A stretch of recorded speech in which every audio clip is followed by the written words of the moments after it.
And welcome to our continuing series, listening session series, where we talk about all things that's on your mind, basically for the community. And those are air toxics, locomotives. We've had some sessions on those. But this session specifically is going to be focused on health risk assessment. It's our capacity building session where we introduce a health risk assessment, how CARB utilizes this tool to look at health risk assessment in communities and in our regulatory process, and as well as how the districts use those and others can use health risk assessment in their decision-making processes. We have several staff today that are experts on or have some expertise in health risk assessment from our group and the Office of Environmental Health Hazard Assessment. They will introduce themselves later on as soon as we get started. But I just want to welcome you, all of you. And again, this is for you and to have conversation, dialogue back and forth. We appreciate the time you've taken to come to this session. We hope that this session brings some understanding about health risk assessment and actually we have a good dialogue with you on the phone, and something that you can take home with you and understand a little bit more about health risk assessment and help us understand some of your information and your needs and concerns with health risk assessment as well. So with that, I just wanted to make sure I introduce and welcome all of you. I will now turn it over to Amanda so we can get started with the housekeeping, and then we'll go on from there. Amanda? Thanks, Robert. And then Brittany, are you able to assist in the main channel with translation? Yes. Thank you. So we have Spanish translation. There's two options to access that today. Tenemos traducción en español y hay dos opciones para hacerlo posible. The first one is within Zoom. You can join the Spanish channel by selecting the globe icon. La primera es por medio de Zoom. Usted puede seleccionar el idioma que desea. Por medio de Zoom, de seleccionar el globito. And to only hear it in Spanish, you'll select mute original audio. Y solamente para oír el canal del español, puede hacer clic Mute Original Audio. If you're on a cell phone, there should be 3 dots for a More menu, and you can access interpretation there. Si está accediendo a esta reunión por su teléfono, va a haber 3 puntitos a donde usted va a hacer clic y va a haber más opciones del menú. Next slide. Siguiente, por favor.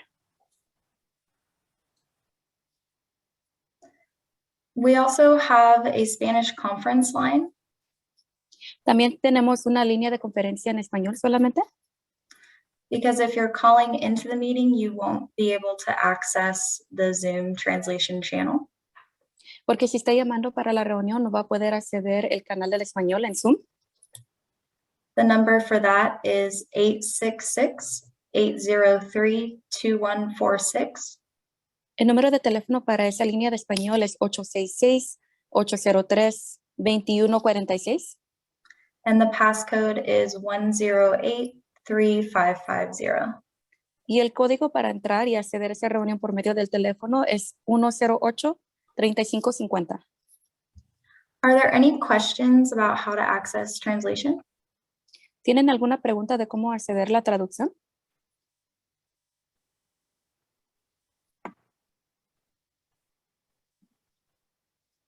Okay, I don't see any hands.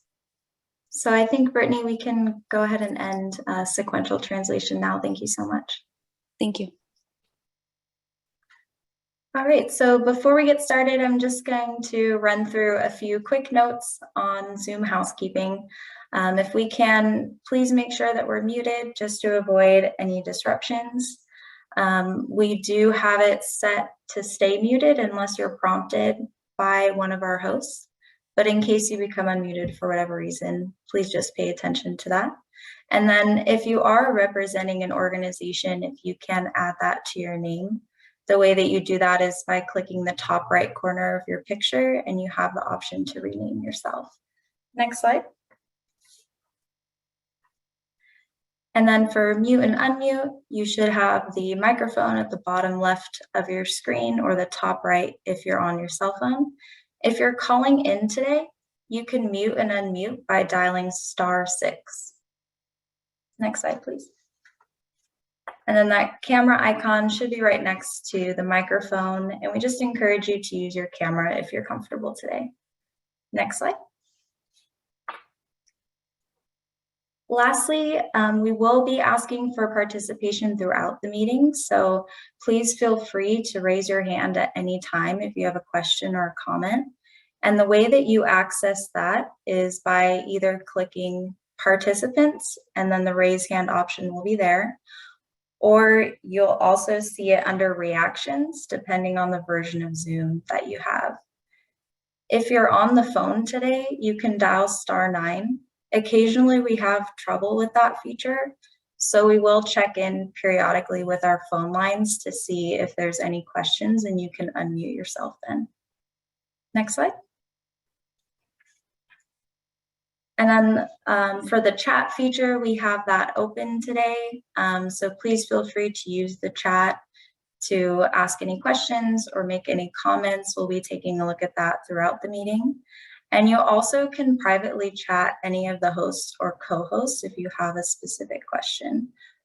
Just keep in mind that all of those chats are archived by Zoom. Next slide, please. And the last item that I will share is that we are going to be using the Poll Everywhere software today.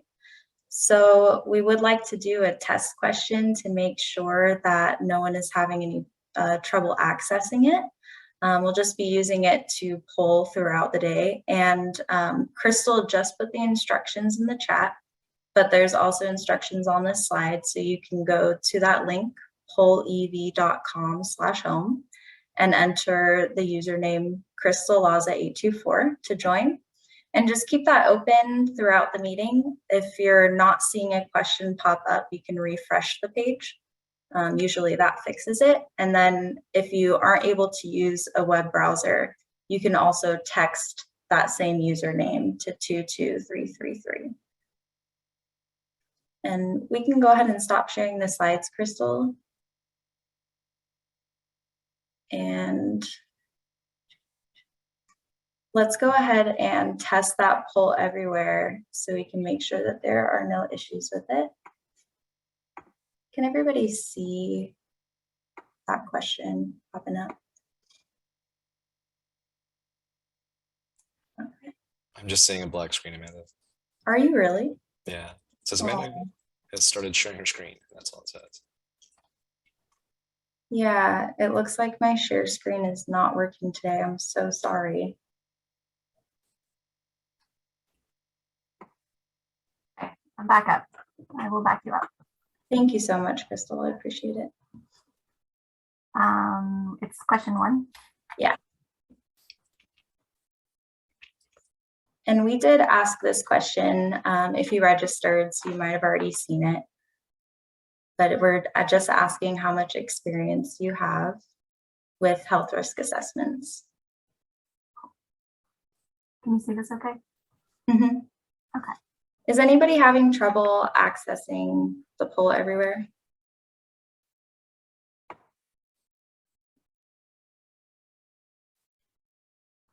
Feel free to unmute and just shout out. It's not as formal as some things. Awesome. So it looks like most folks today have little or no experience. That's great because this will be a nice introduction. We're just doing this one. Are there is another one? Just that one. Yeah. We'll go back to this.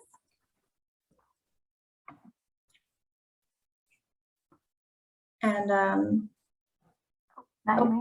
Naomi, let me ask you to unmute. Yeah, I just wanted to bring to your attention that we are not able to unmute ourselves on our own, and that I didn't see the poll. I just saw the responses of the poll. That's what you were trying to show? Yeah. Okay, I thought you were asking us to respond a poll, so I just wanted to clarify. Thank you. Thanks so much. So I'll transition it over to you, Matt. Sounds good. Thank you. I'll go ahead and share my screen. Okay, can everybody see my screen? Oh, should be.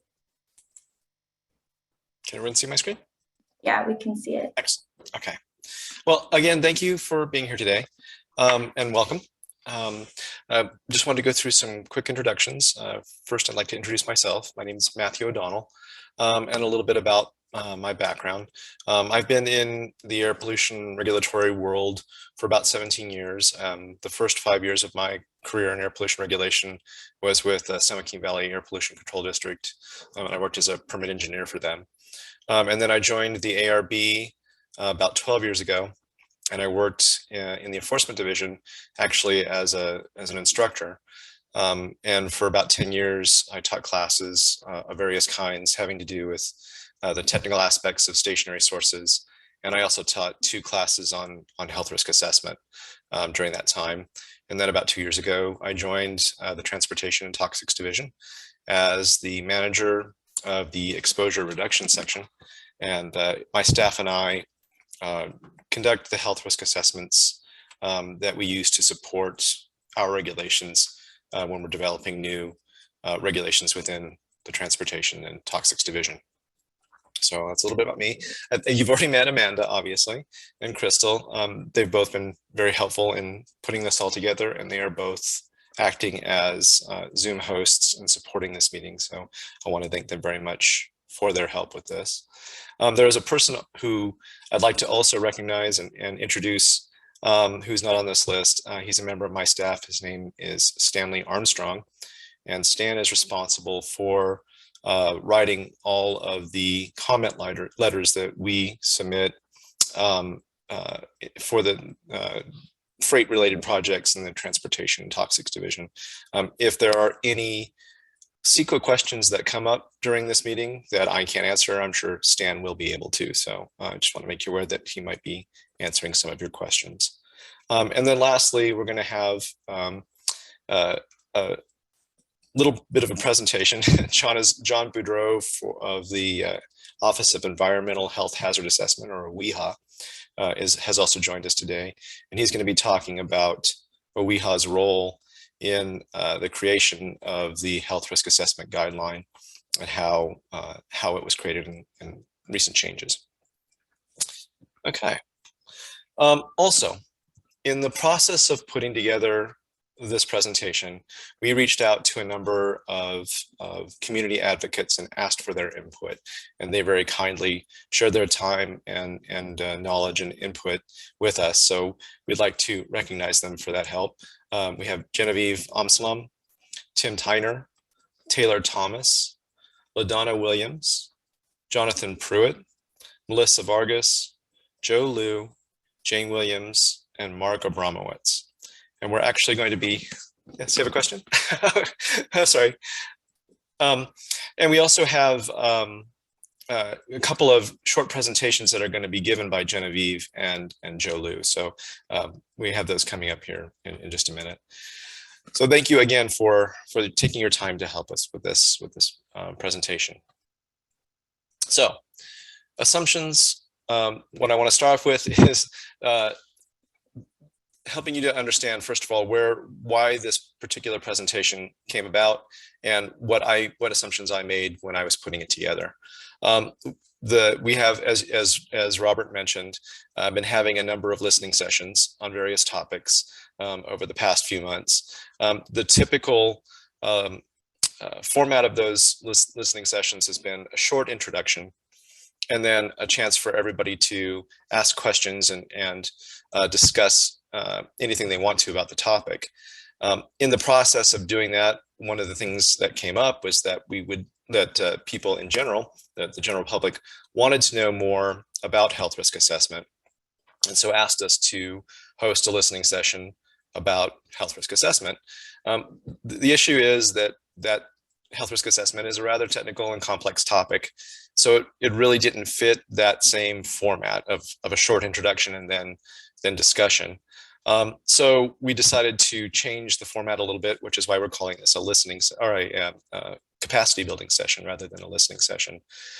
My basic assumption when I put together the information that are in my slides is that you all are brand new to this. You really know little or nothing about health risk assessment.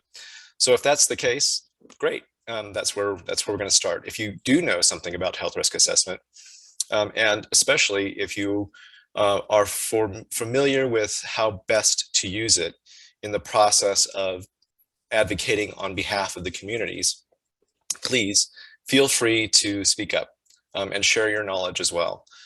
I have had, you know, my entire career has been in the regulatory side of this topic. I am not familiar with how to be a good advocate for the community and how best to use health risk assessment in that role. So please share your experiences and your knowledge. Questions. So for me, the best case scenario is that someone asks a question very early on in this process, and then we all get really comfortable with the fact that asking questions is fine, and this becomes a discussion. I've put together a number of slides to cover topics that I felt would be helpful to you. But really, the important thing that should come from this meeting is that you all get your questions answered. As Crystal, or as Amanda pointed out, there are a number of ways of asking a question. You can raise your hand, and then we can call on you and you can ask your question verbally, or you can type a question into the chat. As we're all aware, I'm sure by now, there is a bit of a time delay in this form of communication. So if you have a question and I've moved on, if I've changed the slide or I've moved ahead, and you still want your question answered, please stop me. It's really important to me that everyone has any questions that they have answered. So please feel free to stop me. Also, if you have a question that's prompted because you see something on a slide or something I say, and it makes you think of something, but that something isn't specifically related to the slide or the topic I'm talking about, please, again, stop me and ask me. It's really important to me that you have your questions answered. The whole point of this session is to provide you with the information that you need to assist in your advocacy and your day-to-day work. And the best way to make sure that that happens is for you to ask those questions. So that's really what's going to drive the flow and agenda for this particular session. I have a number of slides, but we don't have to get through those slides. What we really need to do is make sure that you walk away from this session knowing more than you did and feeling as though it was worthwhile. So again, the best way to do that is to stop and ask questions. Also, as I said, I am not a community advocate myself, but we have in the room today, in this meeting today, a number of people who are very experienced community advocates. So if you have a question that isn't strictly about health risk assessment, but more about advocacy, again, please feel free to ask those questions. That's the point of this session today. So I hope I've made my point. Please, again, we've all been in a situation where we're in a meeting like this and we all have a question, but we don't really want to be the first one to ask the question. So please be that brave soul. Ask the first question and then everybody will relax and this will become more of a discussion rather than just a presentation. Okay? I hope everybody feels good about that. So just a little bit about what I hope to accomplish in this session today. First and foremost, we want to provide you with useful information to aid in your advocacy. Clearly, this is about health risk assessment, but as I said, health risk assessment is rather technical and it's a nuanced topic. So what I'll be providing today is really a really high-level overview of the health risk assessment process to really be kind of lay the groundwork for future discussions and what we really hope will be future discussions. It helps to understand something about the role of the air districts and their responsibilities, and the role of the ARB and our responsibilities to understand how we use health risk assessment and why. So I'm going to provide a little bit of background information about both. So that's one of the things to look forward to. To do that, to understand how we do that, how the local air districts use health risk assessment, and how other agencies, particularly planning agencies, use health risk assessment. We're going to talk about something known as Assembly Bill AB 2588, which is also known as the Hotspots Act. We'll talk about the use of health risk assessment in new source review, which is a district level function. We'll talk about the review of documents that are submitted under the California Environmental Quality Act, or CEQA. Health risk assessments play a role there. And then also in rule development, both at the air district level and at the ARB level. And then lastly, we'll talk about assessing community level risk, also what's referred to as cumulative analysis, cumulative risk analysis. So these are the things that we hope to talk about today, or that we discussed today. Again, this will be driven very much by what you want to know and the questions that you ask as well. Okay.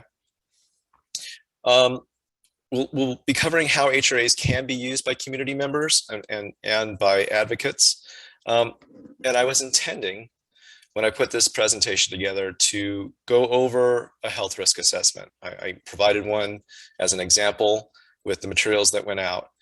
However, based on the time that it took to run through my slides in a dry run, I'm thinking that may not actually be the best way to use our time. I understand that people would probably like to see that. So what we would like to do is actually schedule a follow-on session that maybe lasts an hour for those people who'd like me to go through that. And we can schedule that and talk about that at the end of the session today. Okay. Also, this is the first session that we're having that talks about health risk assessment. But the content of my presentation is a combination of my own insight plus the feedback that we got from some of the community advocates that we reached out to. It may not be complete. It may not be a presentation that answers all of your questions. So we would very much like your feedback so that we can look to the future and provide future sessions. And those future sessions can either be a copy of this session, or the same type of session with tweaks that we can provide again, so those people who missed it this time can watch it later, or can participate later. Or it can be further information, additional information that you would have preferred to see in this presentation, but we didn't cover. We've also discussed the notion of perhaps making some region-specific presentations. If folks in the Bay Area have different questions or different needs than folks in, say, South Coast, we can tailor future presentations to their needs. So please let us know. We are starting with you as a group of community advocates because we felt that it would be best to discuss this with you, because you are more likely to have some experience with health risk assessment rather than going straight to the general public with this information. So one of the other things that we would like to know is, what do you think? Do you think it would be worthwhile to try to put together a presentation that is for the general public, or should we try to keep focusing on you as community advocates? So please help us to understand that, help us to tailor our future sessions to your needs. Okay, so we have a couple of advocates, as I said earlier, that are going to be giving us presentations on their perspective on health risk assessment. They are Genevieve Amsalam and Joe Liu. And Genevieve, I believe we're having you go first. So are you ready to do that? Yeah. Sounds Okay, good. I'll stop sharing. So I do not intend to take up time to do an actual presentation. I just want to thank everyone that joined today, and thank CARB staff for inviting me to help work on this project with you all.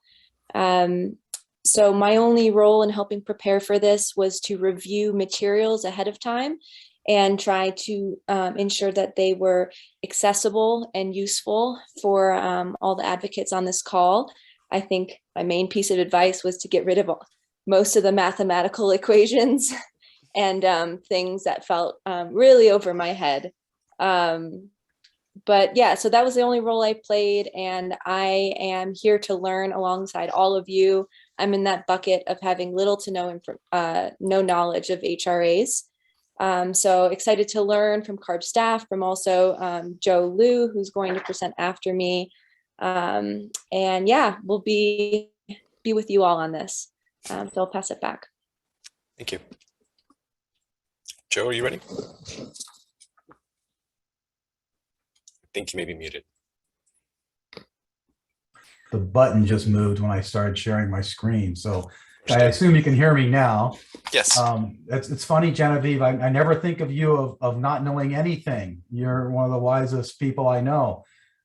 So it's nice that maybe we can educate you a bit about this deep dark hole of risk assessment that I've been dealing with for decades. And I know Mark Abramowitz is on this too, and he's been dealing with it for decades also.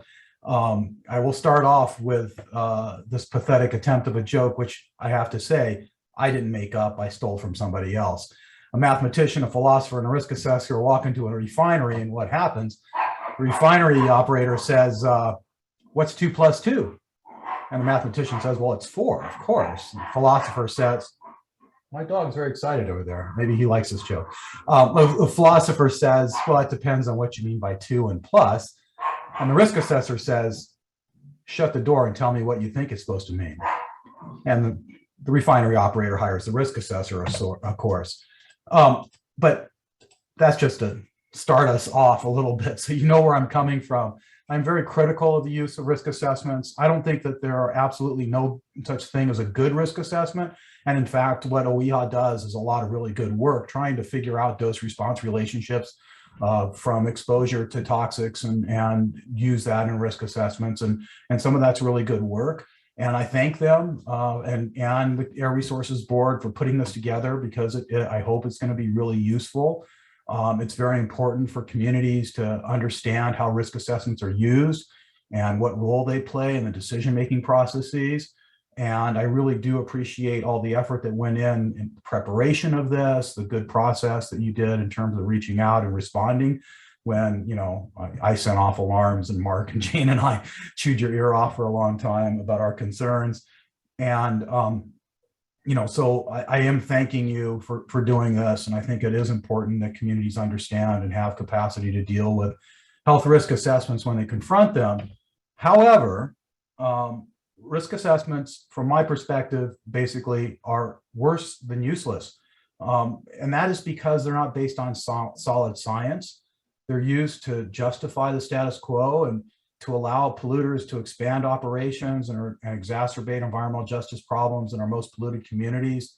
And this is based off my 31 years of experience. And I'll go through some of my key concerns about risk assessments, but, you know, a full critique of risk assessments would take much, much longer. In fact, I've worked, Cynthia Babbage from Del Amo Action Committee is on this in this meeting too. And I've worked with Cynthia many decades ago about trying to come up with a good critique of health risk assessments.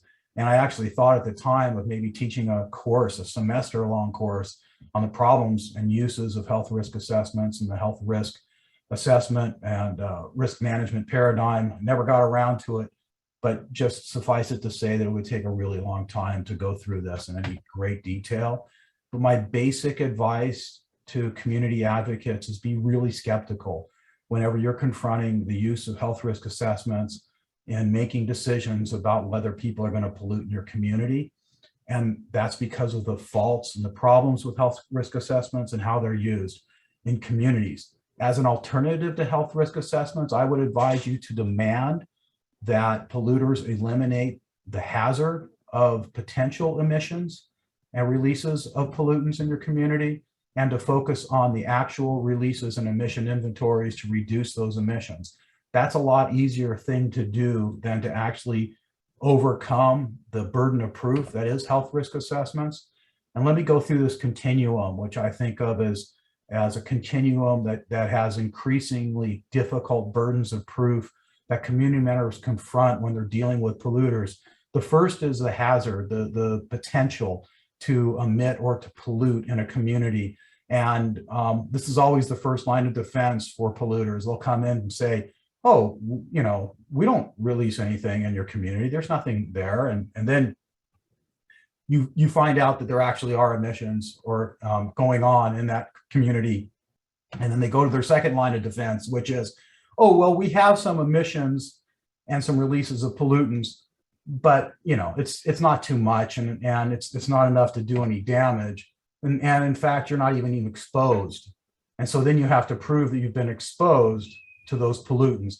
And once you prove that you've been exposed, they say, well, then the dose isn't anything that will make a difference. There's a certain amount of the pollutants that we're releasing that you might be exposed to that won't have any effect because it hasn't actually reached a place where there would be a dose response relationship.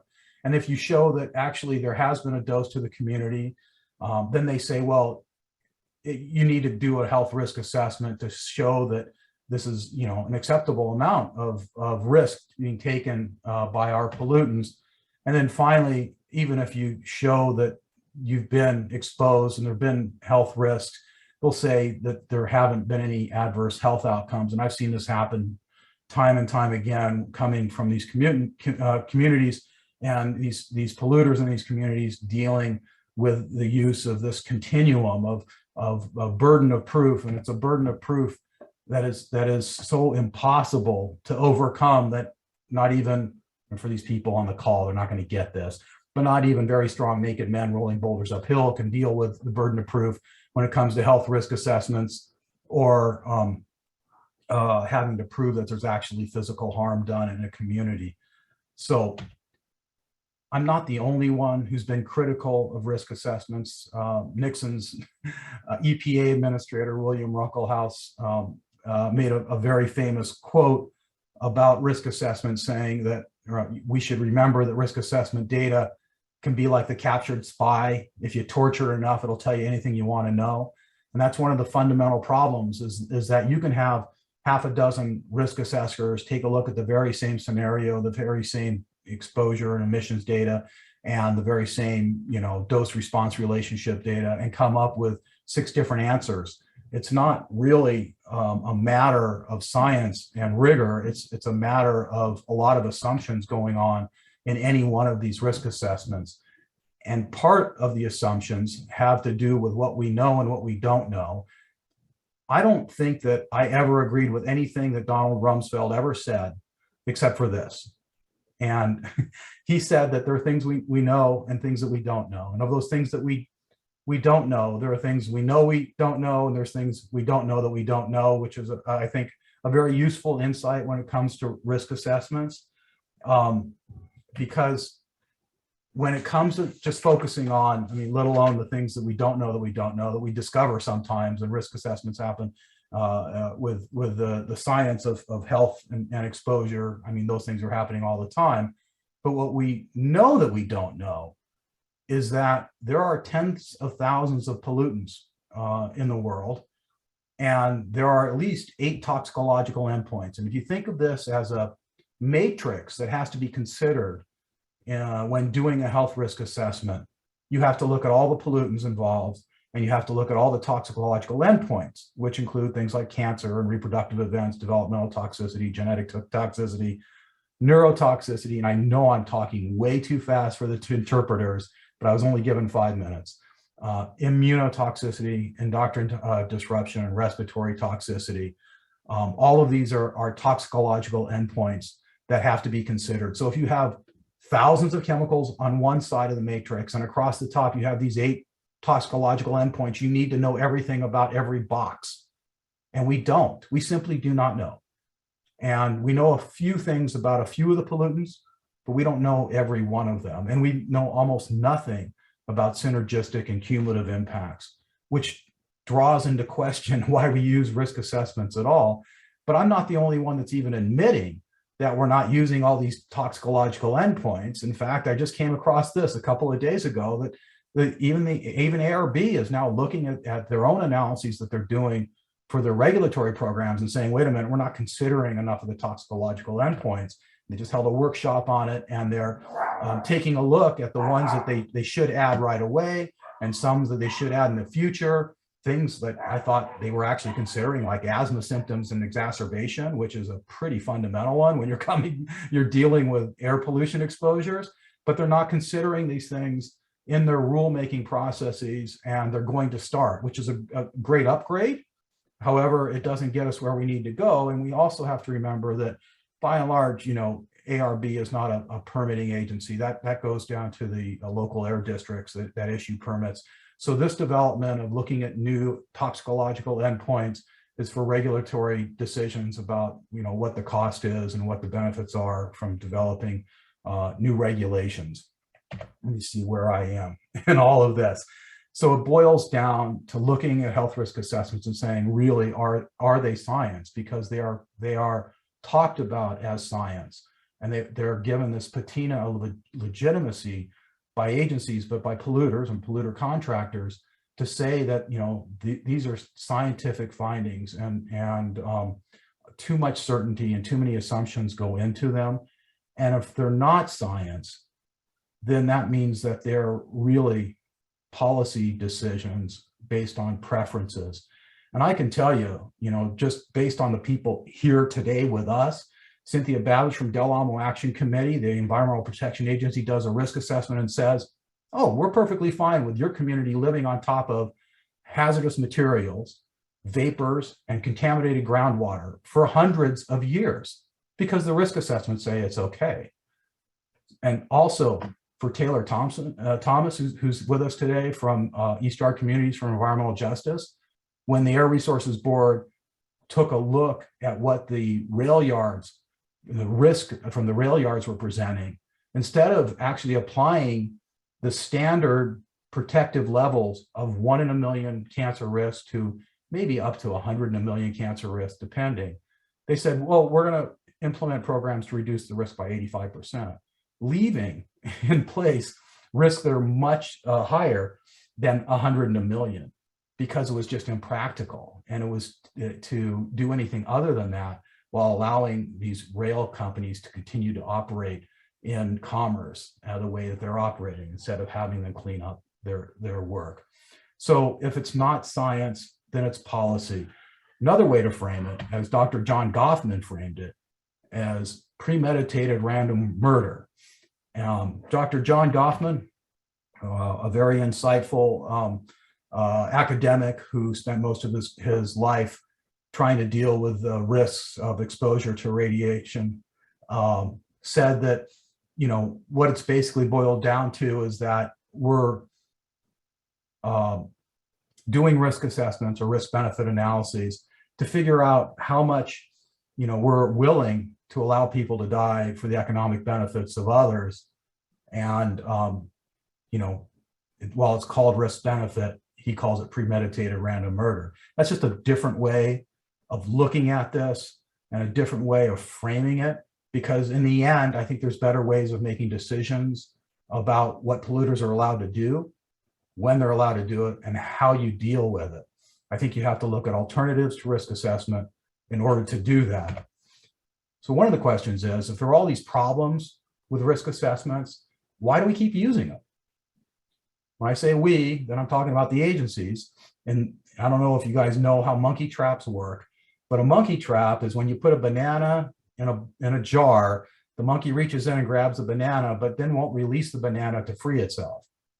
And in this instance, the agencies and the polluters have grabbed onto that risk assessment banana and won't let go, because it serves a very functional purpose for those agencies. What we have to focus on instead is developing ways to address those hazards and those releases and emissions, and focus on that lower level of burden of proof for our communities, so that we're protecting them from the health outcomes that we know, based off the data that we have, are inevitable from continued pollution.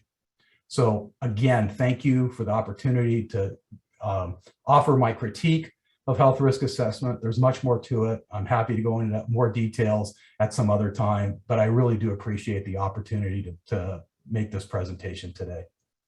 Thank you. Absolutely. And thank you, Joe, for sharing your perspective on that. Before we move on, does anybody have any questions of Joe, or any questions that came up during his presentation that you'd like to ask now? Matt, it looks like Naomi has a question in the chat.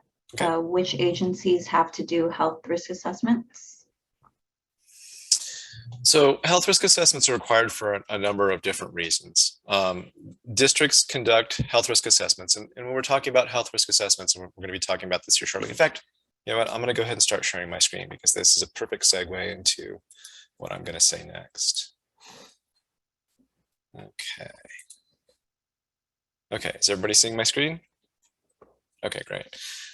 So when we talk about health risk assessment, at least in the context of this discussion today, what we're talking about is an evaluation that's done using the Office of Environmental Health Hazard Assessment guidelines for the Hotspots program.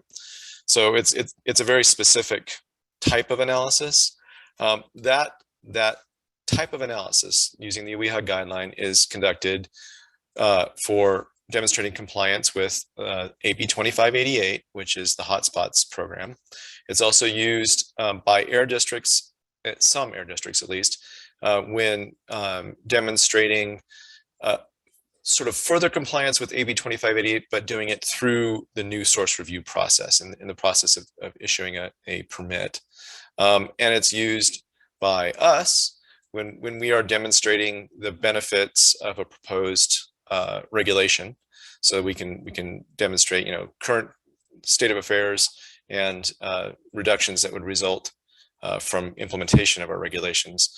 And lastly, it is used in typically, or can be at least, excuse me, used in the CEQA process. One of the things that has to be demonstrated when developers submit their environmental impact report is the effect on the community, obviously the impact on air quality, and if there are toxic or hazardous pollutants coming from the proposed facility, what those health impacts would be. So those are kind of the triggers, and those are the agencies that typically use them. I'm sure that's not a complete list, but those are the ones that I'm most familiar with. So did I answer your question? I hope. Or no?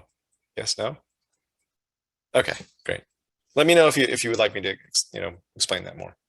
No, I think I thank you for that. It's just that definitely I was trying to think of other agencies that do health risk assessment, like for instance, for other toxics like DPR, for example. Sure. Or for example, like when a planning department at a city or county level is evaluating the, you know, offering a permit, let's say to a new facility, whatever. So is this done internally by their staff, or they outsource it? And a follow-up question to that is, what happens when they say, oh no, there is not really any health impact? Yeah, and that's one of the things. We know that there's a lot of issues going on that are not considered when they say there is no health risk. Sure, and yeah, it's one of the things that I was going to talk about later too, but it's fine to talk about it now. This is one of those areas where your role as advocates is very important. It is in policing that type of exception or type of statement, and this goes back to what Joe was saying. I mean, it's really important that you're critical of what's going on. I'm not always sure that people are really intending to be deceptive, but people do have their own motivations. And sometimes those motivations either directly or indirectly influence their decision when it comes to health risk assessment. So one of the things that you can do as community advocates is challenge whether or not there should have been a health risk assessment, whether should there have been an analysis of the effect of hazardous air pollutants or toxics or hazardous chemicals that could be coming from that facility. So that's definitely something that you want to do and make sure that you challenge it. Typically, when planning agencies are going through this process, and I'm not a planner, so please, if you know differently, correct me. The place that you're going to see health risk assessment is actually when a developer submits their documentation to the Planning Commission through the CEQA process. They're going to be, the onus for doing the health risk assessment falls on them. Okay. So did that answer your question? Okay, sounds good. Looks like LaDonna, you've got a question. There's several questions. We'll start with LaDonna.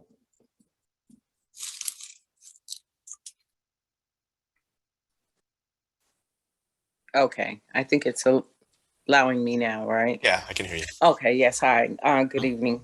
I would like to suggest that the agencies relabel what this assessment is, because for a community, and especially being a longtime advocate, I used to have the understanding that health risk assessment meant that the agencies are actually taking into account the risk to communities' health, and that they would not allow additional polluters or health burdens on that community. And it's just the opposite.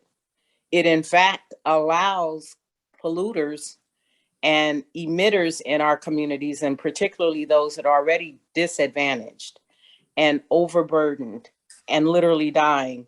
It'll still allow facility to come in. They only assess what the current toxic levels are and base the ability to allow more pollutants to come in. So the title that is used, health assessment, actually fools and sends out misinformation and a false sense of security to community folks. So I would like to see that the title risk assessment is done away with, because I think it's way overdue to rename what it actually is.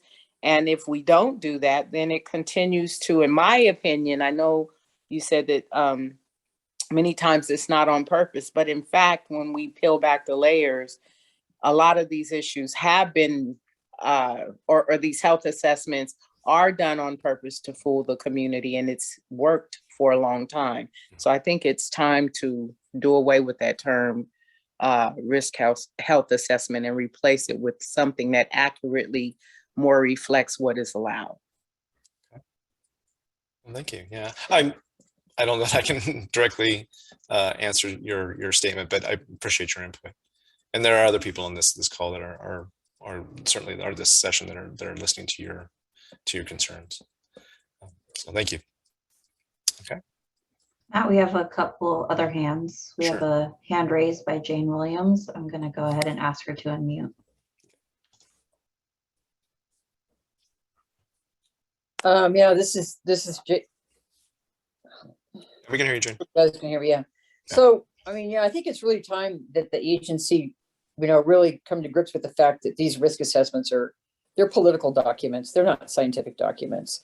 Most of the air emissions for air toxics are coming from startup shutdown and malfunction events that, are basically in many cases, in most cases now still exempt from emission limits in the Clean Air Act. And those SSM events and all those air toxics that come out of those events are never included in a risk assessment. But yet they're the majority of the emissions from things like refineries or chrome platers or lead smelters or foundries or many of the really nasty sources of air toxics that are in people's neighborhoods. So I mean, it's not science. It's a political document. It's a political statement by polluters in conjunction with government agencies that are basically doing downfield blocking to them, and it's really a form of greenwashing. So much less the synergistic and cumulative impacts of all these different facilities that are in highly impacted neighborhoods that we don't even have the tools. After 30 years of advocacy on cumulative impacts, we still don't even have close to a tool that is going to tell us what the cumulative impacts of all these emissions are.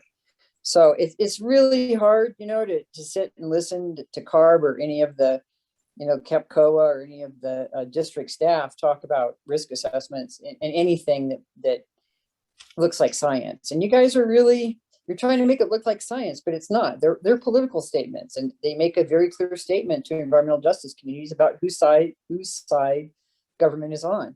And these health risk assessments are always used to increase pollution. I've never seen a health risk assessment, Joe, correct me if I'm wrong, that actually advocated for reducing pollution.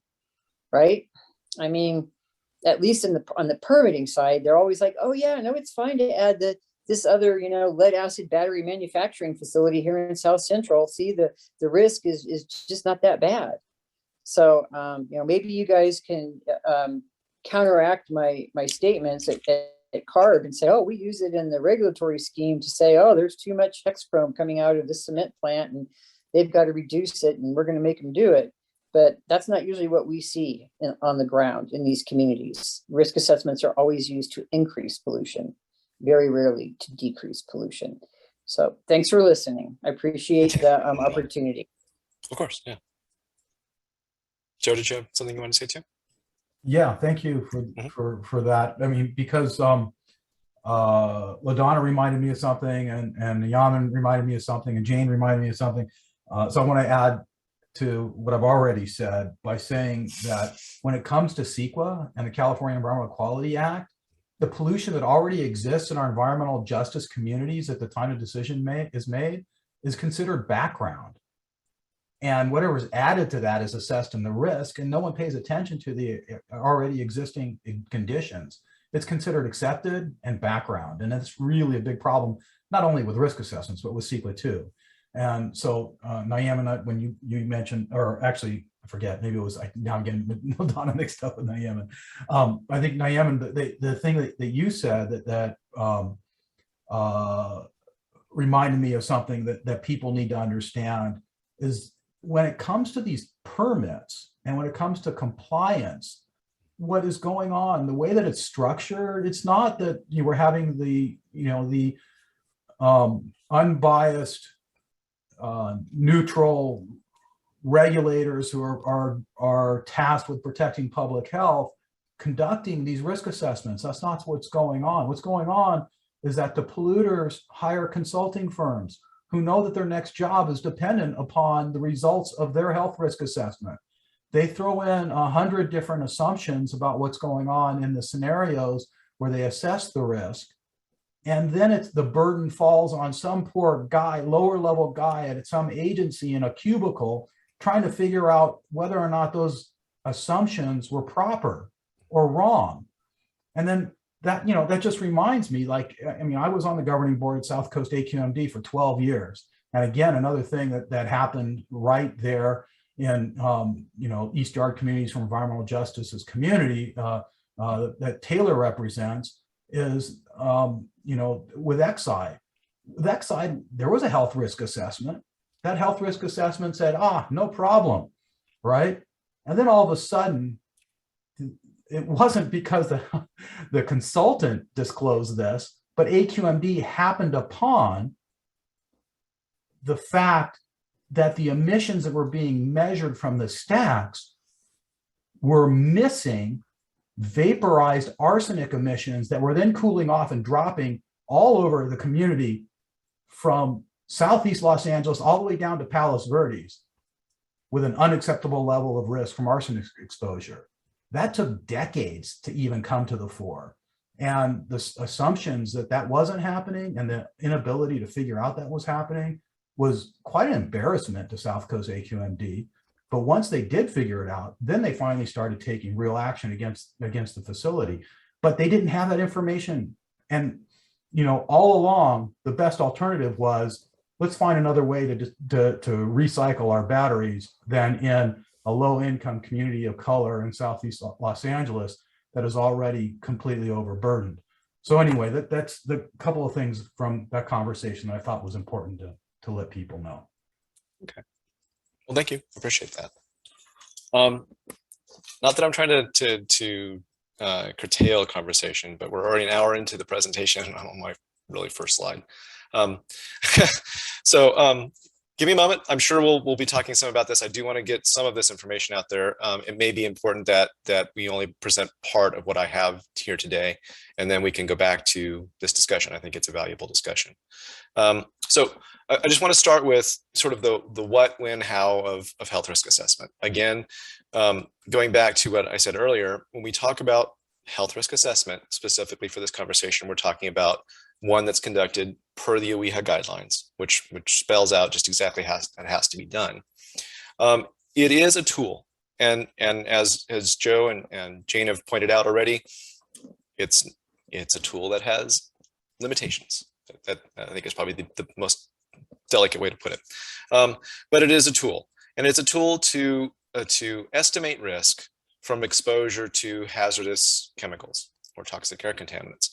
It's conducted when one or more toxic air contaminants or hazardous pollutants is emitted. I want to caveat that by saying there are thresholds that you have to meet before that actually happens. An actual health risk assessment occurs. What it does, though, is it provides us a score. It's a number, a score, something that we can compare to a standard. And it gives us a number or a score, if you will, for cancer. And when we talk about cancer, it is all cancers combined. We don't differentiate cancer. And then for non-cancer risk, we differentiate chronic risk from acute risk. And there's a further differentiation we'll talk about here in a minute. But it provides us with a number that we can then compare to a standard or a threshold. And this is exactly what I think Jane and Joe were driving at in particular.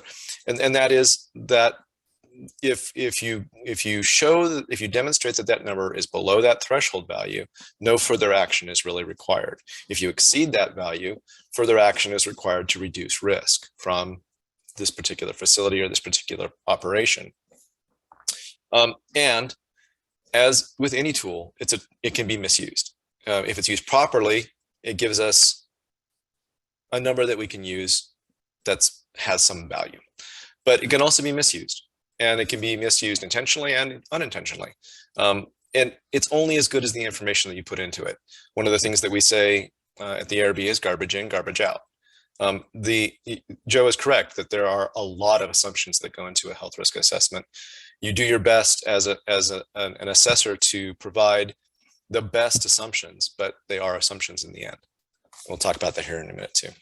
Okay, let me see if I can get this to move. Oh, okay. Okay, so overall, this is just a large overview of the health risk assessment process. It begins with something that's called a prioritization. A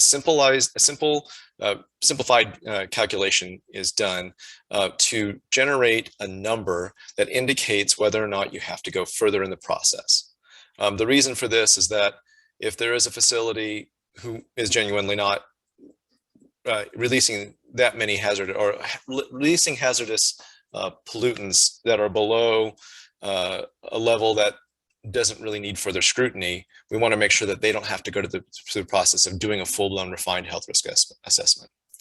So we start with a prioritization. One step that you can go to from there is something called a screening risk analysis, if that's a term you may have heard. A screening risk analysis is essentially a refined health risk assessment, but using health protective assumptions. The reason for doing that is that, and if you ever have any experience with health risk assessment, one of the things that you're going to find is the vast majority of the time spent in running a health risk assessment is actually spent in gathering the information that you need to do the analysis. Actually running the model and getting the health numbers from the risk assessment itself is relatively easy and doesn't take much time. It's all gathering that information. So if you can conduct a screening analysis using what you know to be health protective assumptions and then demonstrate that you are below those thresholds, then if you were to run a refined health risk analysis, you would definitely be below those thresholds as well. So it's just a way of sort of skipping or not having to go directly to the refined health risk assessment. And then lastly, of course, is the full-blown refined assessment. So let's talk a little bit about prioritization. The reason I'm talking about this is I believe this is a question that's come up with a number of people. They don't really understand fully what it is. So let's just talk a little bit about that right now. Okay. So when Assembly Bill 2588 was passed and the hotspots program became law, Health and Safety Code was modified. And in the Health and Safety Code, it says that if a facility is categorized as high priority, that facility is required to submit a health risk assessment to the district. Now, this comes back to that notion that Joe and Jane have both touched on, and that is that the health risk assessment per the Health and Safety Code is actually not conducted by the air district. It's conducted by the facility. The facility oftentimes does not have people on staff who are skilled in doing that type of work, so they hire a consultant to do that work for them. And I think you guys can see there may be an issue there. The health risk assessment itself has to be prepared per the WEHA guideline, which we've already talked about. And then we get information from that. So when we talk about prioritization, the Health and Safety Code and the Hotspots Act itself actually don't specify how that's supposed to be done. It simply says in the AB 2588 legislation that a responsible agency should come up with the methodology and determine what levels what levels specify that a facility is a high priority facility, intermediate, or low priority facility. So to fill that void, back in the early 1980s, the California Air Pollution Control Officers Association stepped in and created what's known as the Air Toxic Hotspots Facility Prioritization Guideline. In 2015, the Office of Environmental Health Hazard Assessment revised the guidelines that we use to conduct health risk assessments. And to account for the changes that were made, CAPCOA also revised the prioritization guideline. Okay, so it was published in August of 2016. It's there to assist districts to prioritize and these facilities and provide them with a calculation methodology. However, like the Pirate Code, it's really only a guideline, it's not an actual rule. So the districts aren't required to use the CAPCOA guideline. They can choose to or not. Many smaller districts do, they just use it just as it is. Some of the larger districts use a version of it. And for instance, South Coast uses the basic calculation methodology, but adds a couple of terms to the equations. But the whole point of the system, or of the calculation methodology, is to provide us with a score. It's a unitless score that can be calculated fairly quickly, again, for cancer, for non-cancer chronic, and for non-cancer acute. And each of those values then lets us know whether a health risk assessment, a refined health risk assessment is required. Okay. Any questions on that? I'll pause for a moment. Okay, if you have a question and I haven't had a chance, oh, LaDonna, go ahead.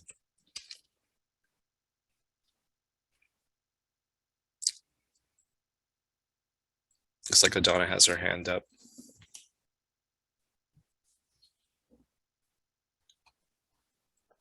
Okay.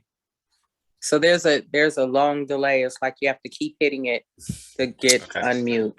So basically, and I do understand this, but what you're saying is the air district, neither the local air district or CARB, since it's not you guys' position or responsibility, it's the local air district. You are not the ones that come out and do this assessment. It is the facility that does it, and they hire the consultants, right? That pretty much write up these health risk assessments. So in effect, isn't that the fox pretty much guarding the hen house? Like, where is the oversight? Where is the protection? Whenever we read these reports that come from these polluters that want to come in, and we read these health risks, it is always in the favor of the polluters, and the agencies sort of sit by and watch it happens. So where is the protection, particularly for severely disadvantaged and disadvantaged communities when these processes are in place? Okay, so let me answer that in two different ways. First, prioritization scoring. In other words, the scoring that's done to determine whether or not you need to go further and conduct an actual health risk assessment, that actually is done by the air districts. So the air districts went through this process. So back in the late 1980s, early 1990s, when the AB 2588 hotspots program came into effect, the districts had to go through and prioritize all of the facilities within their boundaries that emitted hazardous chemicals. So as you might imagine, that includes, I mean, essentially everyone. There were quite a few small facilities, small operations that just weren't emitting enough to be of concern. So the whole point of this prioritization calculation was to help kind of screen out those folks. Then there were quite a few people who were sort of in this intermediate realm, which I'll talk about here in a second. The district had the authority to determine whether or not those folks had to conduct a health risk assessment. And then if they were prioritized as a high priority, then they had to conduct a health risk assessment. And yes, at that point, the onus for conducting the health risk assessment fell on the facility, not the air district. The air district still has a role in that the health risk assessment is submitted to the district, and the district is supposed to review and scrutinize that health risk assessment. Then once the district is satisfied, it went on to OWIHA, and OWIHA also had to scrutinize and comment on the content of the health risk assessment. So there were a couple layers of review, but to answer your question simply, yes, the requirement for conducting the health risk assessment fell on the facilities, and those facilities hired consultants to do that, or for the most part did. So did I answer your question, LaDonna? Yeah, you did, but again, that's where all the confusion comes in. It's like no set way. Well, yeah, like no consistency. There is no set guideline for us to really understand how that process is sort of like left up to the agencies to decide yes or no, or if they meet these criteria. And again, the community always ends up on the losing end of this. That's why I will keep advocating that the name needs to be changed to accurately reflect what it really is. Okay. Well, I would say that there is a set procedure that we use, so set guidelines for how those are going to be conducted. The idea being that everybody should be doing it the same way. But going back to what Joe said earlier, there's a fair amount of leeway left up to the modeler, because oftentimes assumptions have to be made where hard data isn't available. Those assumptions should be health protective, but aren't always. But I do agree. Let me keep going, and there's a point in my presentation where I think we can talk about what you're driving at. Okay. Real quick, Matt. Sorry, Yeah. there's just a quick question in the chat from Herman. Okay. Can an EJ organization provide an independent HRA? And then additionally, he asked, does CARB validate the HRA from the facility? So to answer your first question, you're certainly capable and allowed to conduct a health risk assessment. I don't know if submit would be the proper term, but your independent health risk assessment could be used in challenging the results of one submitted by a consultant or a facility. So the short answer is yes, you can do it. I'm not really sure how it would play into things. I've never really seen that happen, so I can't say how that would be, how that would affect the decision-making process either well, it would be the decision-making process at the district level. And then, I'm sorry, the second half of the question was? I think he was just clarifying, so CARB validates the HRA from the facility. We do not validate the HRA from the facility. The primary role for review of the health risk assessment falls on the air district, and then secondarily on OWIHA. So the the Office of Environmental Health Hazard Assessment reviews those documents. If I answered that question for you. Matt, this is Rich. Can I just jump in for a hot second? Absolutely. Yeah, this is Rich Boyd, the Assistant Division Chief of the Transportation and Toxics Division. I did want to make a comment about like who can do an HRA with respect to to CARB, anybody can conduct an HRA, anybody could submit that information to us, for example, as part of a rulemaking. And in fact, that actually does happen, where we do get comments about like how we may have done our work, or there may be some data, some work that other folks have done that they want to, submit to us. Typically, that tends to come from industry, is what we normally see where that happens. But there's nothing that prohibits any party from doing their own work in that regard and submitting it to us for consideration and discussion. So I just wanted to make that little distinction there. But so I'll yield back to you, Matt. Okay, thank you. I appreciate that. Thanks, Rich. I want to kind of move through this because we're kind of running low on time here. But the whole point of the prioritization score is simply to look at the toxic compounds coming from a facility, and it's a very quick calculation. It's based on the emissions rate of that particular pollutant. If it's a carcinogen, then it's multiplied by the unit risk factor for that carcinogen. If it's a non-carcinogen, then it would be the reference exposure level. These are both numbers that are used to quantify the level of toxicity, and then the distance to the receptor. So really, really simplistic calculation. And I just want to use this diagram to kind of give you an idea of what we're talking about. So we've got a facility. It has 3 sources on site. Let's say source 1 up here. By the way, can everybody see my pointer moving? Okay, great. Source 1 is emitting a toxin, and it's a carcinogen. So it would be the rate of emission of that particular carcinogen, the unit risk factor, or the unit risk number for that carcinogen times the distance to the receptor. There are variations of that calculation, but that's it. Super simple. And let's say 2 and 3 are emitting the same thing, 1 carcinogen and then also 1 chronic toxin. It's the same one for both. So we would add up, we multiply emissions rate from each of those times the unit risk for the carcinogen times the distance from each one of those to the receptor. And then the same thing for the chronic pollutant. We total those up and we get a score for cancer risk and for non-cancer chronic. And if there were acute pollutants, acute non-cancer pollutants, then it would be a score for non-cancer acute.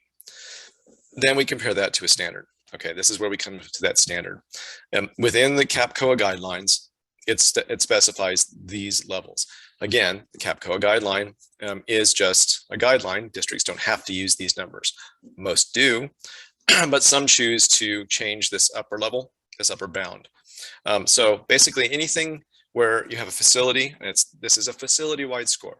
Again, this is for AB 2588 purposes. So this is a facility-wide score for if it's for both for cancer, non-cancer chronic, and non-cancer acute. If all of those are below 1 for the entire facility, the facility is considered low priority, and they're pretty well done. They still have to submit their emissions inventory every 4 years, but that's about all they have to do.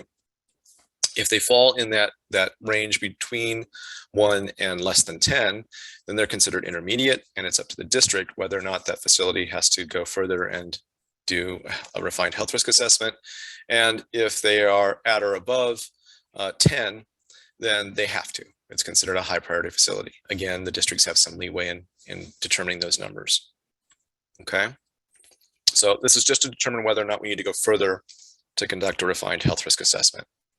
Okay, before I talk about refined health risk assessments, we've invited John Boudreau from the Office of Environmental Health Hazard Assessment to talk about OEHA's role in the creation of that guideline. So John, if you're ready, I can go ahead and move through your slides. Okay, next slide. Good afternoon. I'm John Boudreau with the Office of Environmental Health Hazard Assessment, or OEHA for short. Next slide. For those of you not familiar with OEHA, we're one of the Cal EPA departments, along with their resources board. And a lot of our activities involve health risk assessment. Next slide, please. Now, to briefly outline OEHA's role in the Air Toxics Hotspots program, OEHA is mandated to develop risk assessment guidelines for facility health risk assessments. These guidelines are used in evaluating potential health impacts from stationary sources of air pollutants, essentially things like industrial facilities, to people nearby.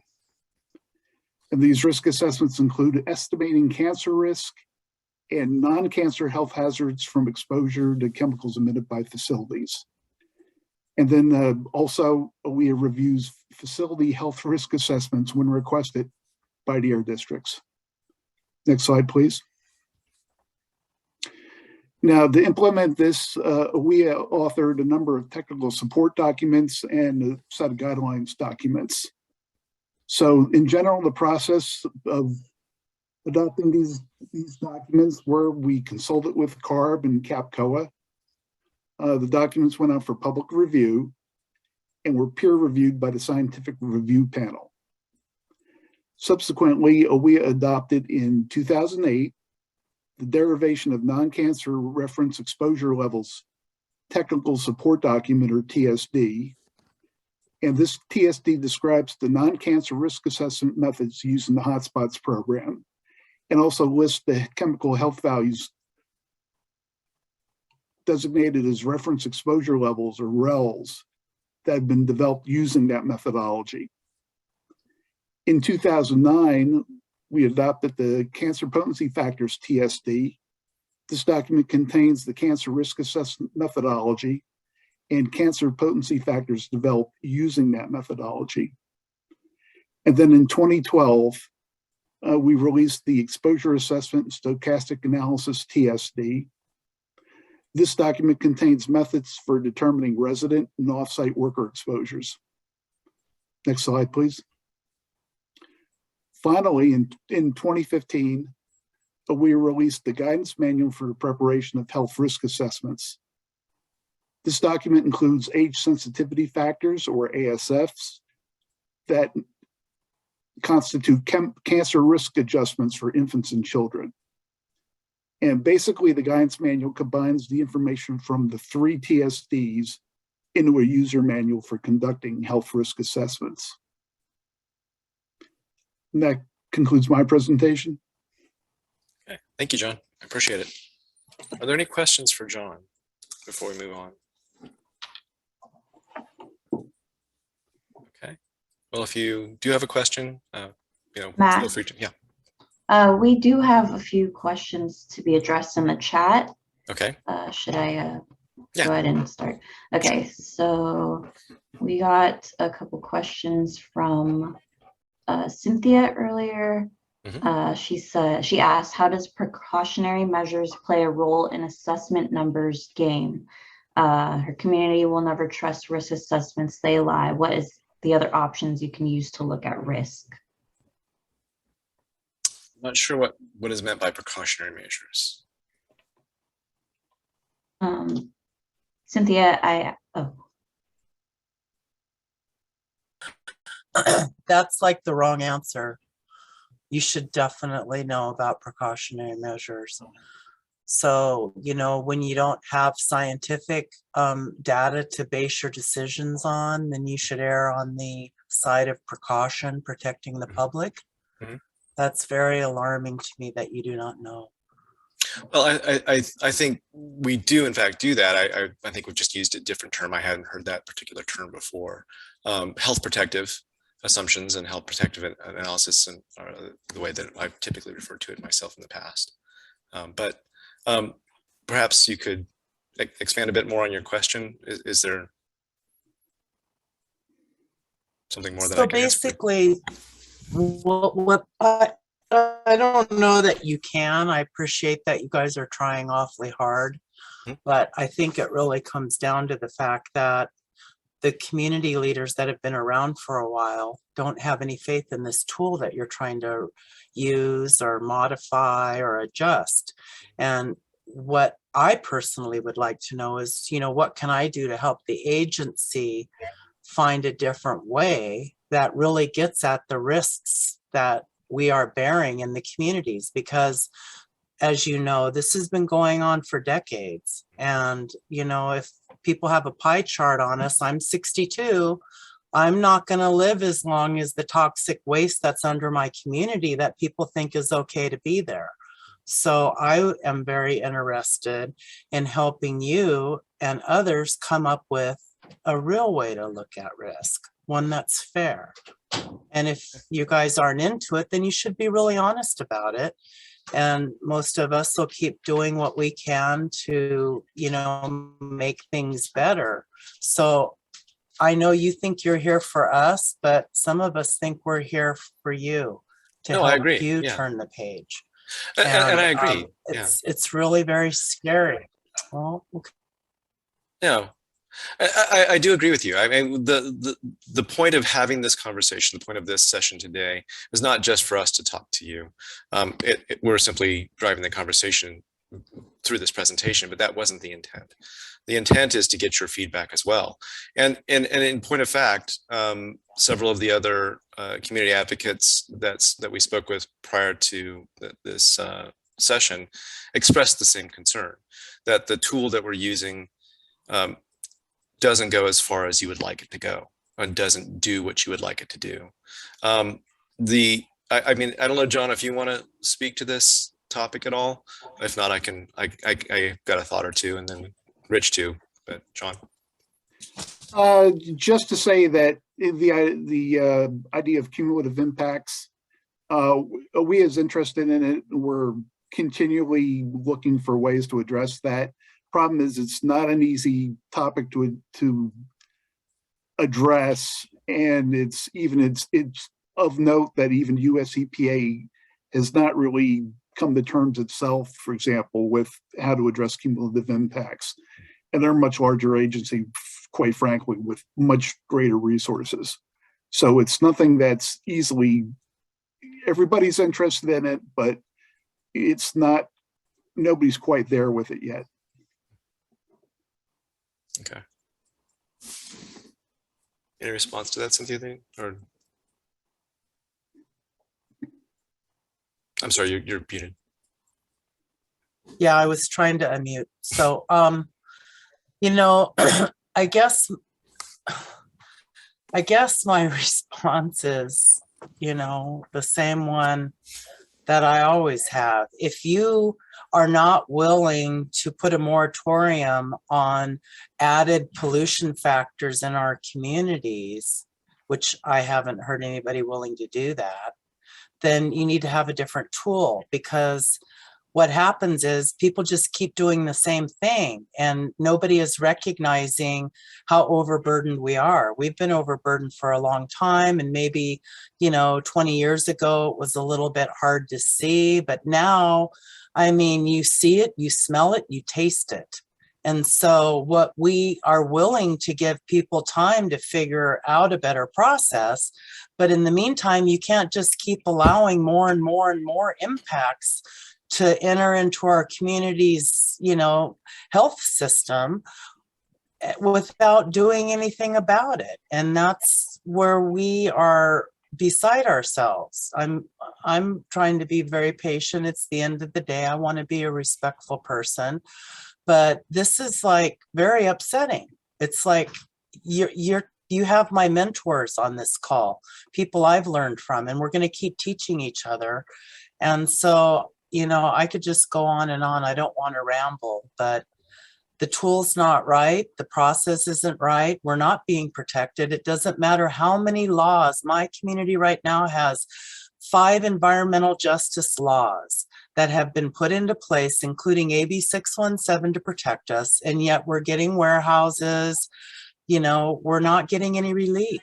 And that's what we want to see, bottom line. That success to us is relief from the burden that we're bearing. And the tools that you're using are not getting us there. So let's work on what tools you need and let's get them developed. You've got some pretty amazing minds like Dr. Kyle on this call and Dr. Lou and others. And I think even though we feel so burned by the system and we're not buying the risk assessment tool, it doesn't mean that we still don't have a drive to help you do better to protect us. That's all I can add. I'm sorry. Thank you. No, I appreciate that. And I guess the only thing that I can say there is that the reason for the session, the reason for this conversation is so that we can hear that from you. I'm not saying that you haven't been saying that before, but I know that it's something that we're listening to, and it's something that we want to work on together with you. So I appreciate the fact that you've been dealing this for a long time and it's required your patience. All I can say is please be patient longer. And we're working now to try to work with you to help to understand your concerns and to meet your needs. And Rich, I don't know if you want to add anything more to that, but yeah, I did want to make just one quick comment about one of the things I'm hearing, and I think it's a fair comment, and I think anybody who's watched our regulatory process, and even those of the air districts, in many cases, probably has figured this out. The HRAs are used as a means to help inform specific regulatory actions with respect typically to a particular facility type, source category, and usually one or just a small group of pollutants. And I think what Cynthia, and I've been trying to go through the comments, but my Zoom is acting up kind of weird a little bit here, are saying is that particular approach is really kind of this piecemeal type thing. And folks, feel free to correct me if I'm not quite getting it. I'm just trying to digest and distill what I think I'm hearing is that type of approach. One is slow, and two does present the opportunity where continued sources can come into operation and whatnot. And so I think we do need to have some additional discussions about what's a different approach that could be taken, what that might look like, and then how it gets applied in both, a regulatory construct and a non-regulatory construct, and where that application takes place. One of the things I've been interested in is this concept of cumulative impacts, but I've been thinking about it from the standpoint of what we do with the regulation. Maybe that's not correct. Because certainly we have done some work with TRUs and gas station. There's some documentation that's forthcoming on those, and in TRU case it's already out there where we have gone through this exercise again, looking at one facility type and one pollutant with respect to TRUs, but coming from different facilities, and you can see it's like, well, yeah, you can see what the impact is from these multiple facilities as you kind of go around and an area. And so I think there's a lot to unpack there, and it probably needs its own, separate session to do that. And so we're willing to, to do that. But what I really think I'm hearing is I think maybe a take home message for, for us is that the standard single source category, single pollutant or limited range of pollutant approach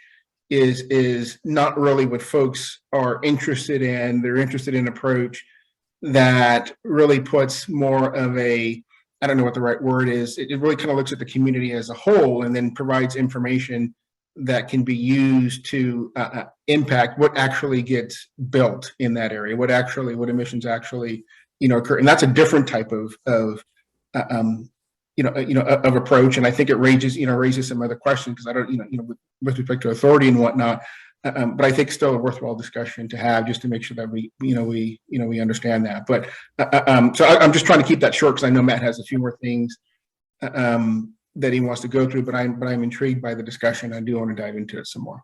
And I just like to add one more thing real quick, Rich. That was good. All those are good. And Cynthia, your comments are very valuable. And I think some of the reason here is because of the construct of what we have to the work around of how we are supposed to use health risk assessments underneath our legislation and how we determine what risk come from what sources and those types of things.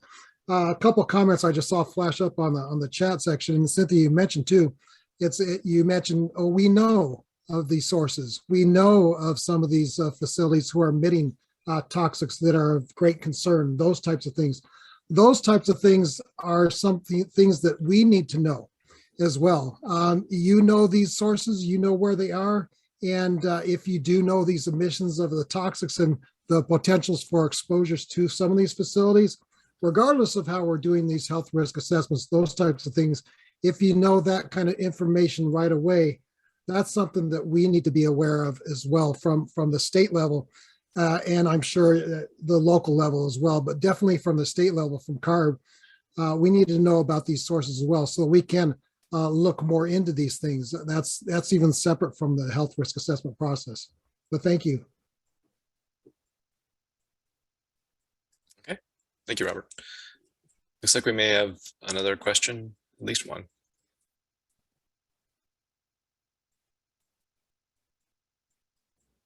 Yes, no? Okay. So we have a couple hands up. Okay. We had LaDonna's hand up first, so I'm going to go ahead and unmute her. Okay, I just wanted to say, how dare you guys hold a meeting when Stephen Curry just broke the record?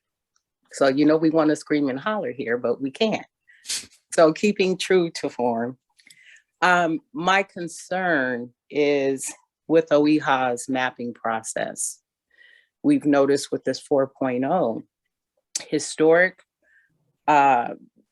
exposed, disadvantaged communities are missing off of that map. And so are the polluting companies that are contaminating them, particularly in Midway Village in Daly City. That community is labeled differently, and you don't get a clear picture of PG&E being the polluter in that community. We noticed the same thing over there at Pier 92 with the 100+ trailers housing African-American homeless families and individuals on that very toxic site. When you go to the map, you're not seeing an accurate reflection of the community nor the polluters. So we're wondering what's going on here. So I understand the update, but if the agency's data is being collected by OEHA to do this scoring system and this mapping and this prioritization, how are we as the public and those that are frontline groups suffering the burdens and the health disparities, how are we to get an accurate understanding or factual information if in fact we go to these sites? What is it, Callan Viral Screen, GeoTracker, like all of these toxic sites that are supposed to be there to help the public understand what's going on. We've been asking OEHA for a meeting to be able to walk us through the process to understand it. They had put us off for the last, year or so. We began asking before COVID hit. We weathered through COVID, didn't get a response. And then finally, and I think it was one of the branch chiefs in another meeting that touched on whomever it was that was supposed to contact us. We have a meeting that is coming up soon before the end of the year. But again, my problem is this is the data that you guys are working from, that OEHA is responsible for collecting, yet, our communities are also being relabeled. We understand, they claim to have heard from communities, and they may have heard from some individuals that they no longer want to be labeled as disadvantaged or severely disadvantaged. Yet that is who we are. That is the historic burdens that we have had to bear and continue to bear. But we're not seeing that reflected accurately in these maps and these scoring systems, at least from our understanding and what we've seen with this new 4.0. So OEHA has a lot of work with you guys, but thank you for allowing me to give my input. Of course. Looks like we've still got some more hands up.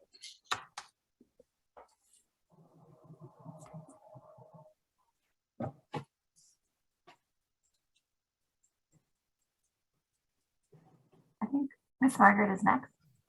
Sorry, Crystal? Yeah, I'll go ahead and ask her to unmute. Sorry. Hello? Hello? Yes, Miss Margaret. Okay, I think that we need to step back and to move forward. CARB has no authority over development, planning, land use, or permitting in our communities. Until CARB has that ability to insert itself into development, planning, land use, we're going to still be where we are right now. You guys have no authority. Having this health risk assessment does not stop development, land use, and planning in our communities. And until the state of California gives you that power to interject yourself on these individual projects, we're going to be right where we are right now. But there is upcoming next year, Cal EPA and US EPA looking at projecting a process around enforcement. How are y'all carbons going to be engaged in that? Thank you. Thank you, Ms. Margaret. Were there some additional hands up?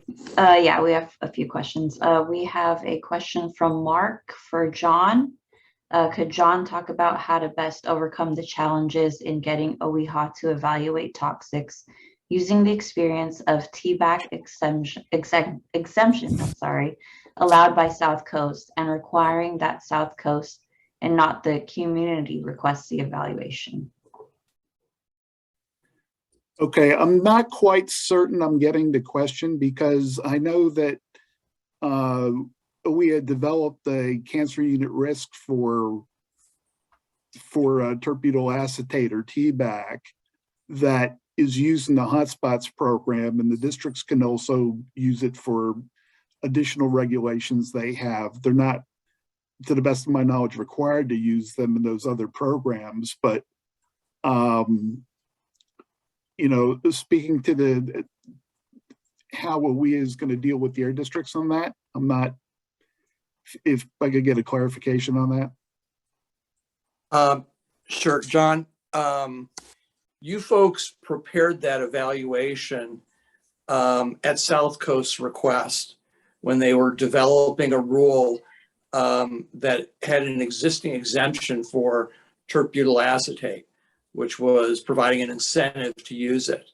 But the community could not request that you folks do that analysis. You folks had to wait until a formal request came from South Coast, which created a number of issues in delaying and delaying the point at which South Coast requested it. As a result, South Coast still has an exemption there in their rule. So how do we deal with the situation where you have to wait for that request from an agency? Okay, you're talking about the actual development of health guidance values. That's right.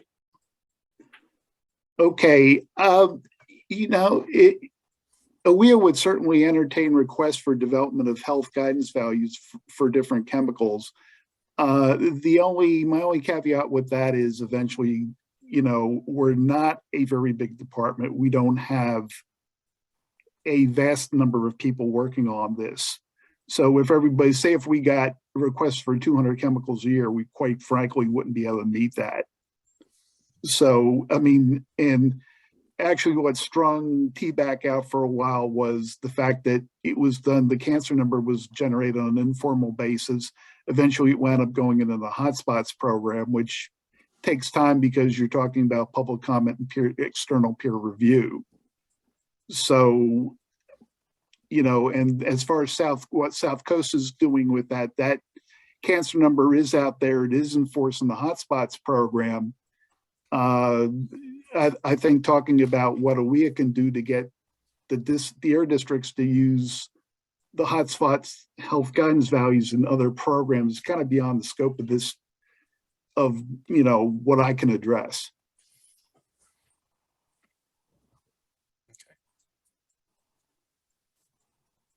Okay, thank you, John. We've got about 15 minutes left. The last 5 minutes of the meeting today is dedicated to some administrative stuff that we need to take care of. So I've got about 10 minutes. left. There are quite a few people in this session today that are not as familiar with health risk assessment as those of you who are asking questions. And the questions, although very interesting and very valuable, I think are very high level and very technical compared to what we hope to present today. So what I'd like to do is at least go through these next few slides about how a refined health risk assessment is conducted, and at least give them that basic information, and see how far we can get through a few of these topics that I have left to discuss, and then we can come back to some of the discussion that we've been having, if that's acceptable to everybody. So again, we've gotten to the point now in this process where we've gone through prioritization. We've determined that a refined health risk assessment is needed. We're going to do that health risk assessment per the OEHA guideline. And that process is really a three-step process. It consists first of air dispersion modeling. So a dispersion model is run based on local meteorological data, information about the sources, and then information about the receptors in the surrounding area. The most common model used for conducting that air dispersion modeling is a program called AirMod. AirMod is the US EPA approved and recommended model. However, it is not the only model that you can use. We have seen other models, and we at ARB have used other models for doing air dispersion modeling, one known as CalPUF, for instance, and there are others as well. What you get from the air dispersion modeling is concentrations, information about concentrations. The next step in the process is not one that's really important for you to know, but those concentrations have to be converted into something that are known as ground level concentrations that are pollutant specific. And then once we have that information, we can take that along with the information about the toxicity of the emissions from the facility and do a risk analysis and determine whether there is cancer risk, non-cancer chronic, or non-cancer acute risk. When we talk about that air dispersion modeling, this is what we get from it. This is the output from AirMod. And what we're seeing here is information overlaid on a map. And that's an important part of this process. The OEHA guideline specifies that not only does the information have to be presented in text and table form, but it has to be presented graphically. And the reason for that is that the hotspots guideline is a right to know law. And in order for communities to understand the risk from a facility, they have to understand where that risk is geographically and relative to their community. So the output is presented graphically as well. However, the information that you're seeing here is just concentration. What we need to do is refine that further and show what the risk is by using the same type of overlay. That can be done using a program that was written by a member of our staff called HARP2. HARP2 can actually do the whole process from the beginning to end, including running AirMod. But that information can be, or those concentrations can be generated through an air dispersion model outside of HARP2 and then brought in, and HARP2 can then be used to determine the risk. That being said, there is nothing out there that says you have to use HARP2 to do that analysis. And in point of fact, oftentimes when we're doing health risk analyses for the development of our own regulations, we use another tool. Basically, the tool is Excel. The calculations that are done in HARP can also be done in a spreadsheet or a database. And when we're looking at the development of a regulation and we want to project risks into the future, it's easier to do that using something like a spreadsheet. So it's there, it's available for use. There are classes out there that teach how to use HARP2, and if you're interested in that, we can put you in contact with the people who are teaching those classes. I just want to talk a little bit now about cancer risk and non-cancer risk, and how those are calculated, but also what that information does for us, what we can use that information for. The reason I've included these two equations is not because I want you to remember the equations, but because I want to highlight something that John touched on, and that is this notion that in 2015, we have revised the calculation methodology for residential cancer risk to account for the fact that exposure early in life, in other words, when someone's exposed to a carcinogen early in their life, the probability of them developing cancer later in life could be higher than if they're exposed to that same carcinogen later in life. And that is the way we're accounting for that is this thing known as an age sensitivity factor. So the new methodology includes an age sensitivity factor. And I also just kind of highlighted the fact that there's also a term called the fraction of time at home that's also included in that calculation. This probably would have been more useful if we could have gotten to the end of what I had to present, but we're running out of time. Important things to take away from or to understand about cancer calculation is that cancer risk, the risk that we talk about when we run a health risk assessment, is an incremental probability of developing cancer. It's important to understand that we're not saying this is a direct predictor of cancer cases. It is a probability that a number of people might develop cancer in the future because the facilities there had the facility and those emissions not been there. It is presented as a number of people out of a million. So oftentimes you'll hear the term 1 in a million or 10 in a million or 100 in a million.